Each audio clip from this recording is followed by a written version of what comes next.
In our Monosaccharides podcast, we are going to talk about how monosaccharides can be classified and how they can be named, and we'll also go through some of the most common monosaccharides. Monosaccharides are considered to be our simple sugars. They can be 3 to 6 carbons long. We also can classify monosaccharides by the location of their carbonyl. So if the carbonyl is at the end, like an aldehyde, we call it an aldose, ose being sugar. And if the carbonyl is in the middle of the chain, like a ketone, we call it a ketose.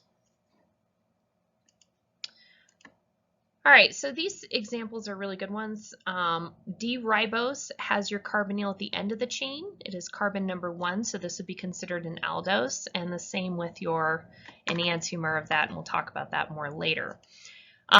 We can also classify them by the number of carbons that they have. So if you have a 3-carbon monosaccharide, that would be considered a triose, tri for 3. 4 carbons is tetrose, 5 carbons is pentose, and 6 carbons is hexose. So we're using the same prefixes that we use in our IUPAC naming system. So if we were to look at these guys, they have 5 carbons, that's top to bottom, with the bottom one being your 5th carbon. That would be considered a pentose, a 5-carbon monosaccharide. We can also combine these terms, whether it's an aldose or a ketose, as well as the number of carbons, into a single term. We start with talking about whether it's an aldo or a ketose, then the number of carbons, and we end with the OSE telling us that it's a monosaccharide or a sugar. So ribose is 5 carbons long and it's an aldose, so we would call this an aldopentose. All right, so you're going to see some problems like this both on your guided practice as well as on your exam. Let's practice classifying these monosaccharides. We're going to start by figuring out how many carbons are in it. 1, 2, 3. So this would be considered a triose. And a lot of times you're going to see your carbonyl written in this shorthand. It's just easier to write sometimes. So because my carbonyl is at the end, I could also call this an aldose. And if we were to combine these terms, this is an aldo triose. So I highly recommend that you pause me and try the next 2 and then meet up with me and see if you got those right. All right, the next one, we're going to count from top to bottom. 1, 2, 3, 4, 5. So this would be considered a pentose. And our carbonyl this time is not at the end, it's in the middle of the chain. So this is also considered a ketose. If we were to combine these 2 terms, this is a ketopentose. In our last one, 1, 2, 3, 4, 5, this is a pentose. The carbonyl is at the end of the chain, making it an aldose as well. And to combine these, we have an aldopentose.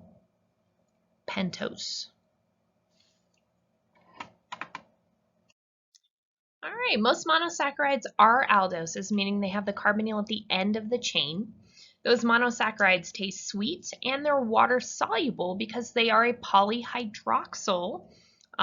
They have many OH groups, which makes them more water soluble.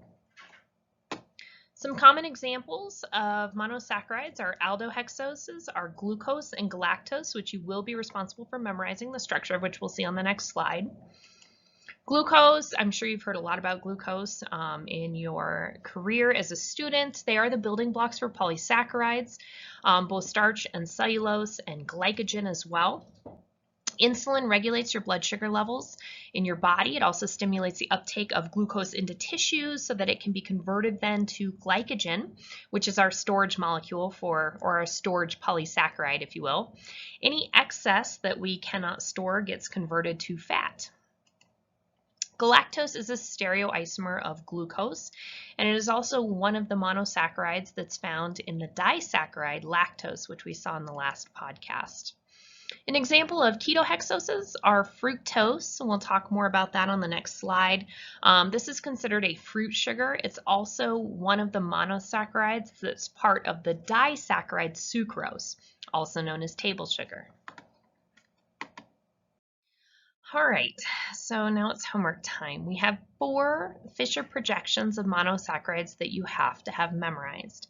The reason you have to memorize these 4 is because you are going to see at least the first 3 again when we learn how to convert these straight Fisher projections to Haworth structures later on in this chapter.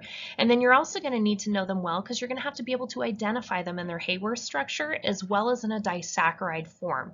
So the first part of this is memorizing the Fisher projections. So you'll need to know the Fisher projections for glucose, galactose, fructose, and glyceraldehyde. I like glyceraldehyde because it's short and sweet, has only 1 chiral center. If I can give you any help on this, it would be to probably think about how many carbons are in each of these. So 1, 2, 3, 4, 5, 6 carbons.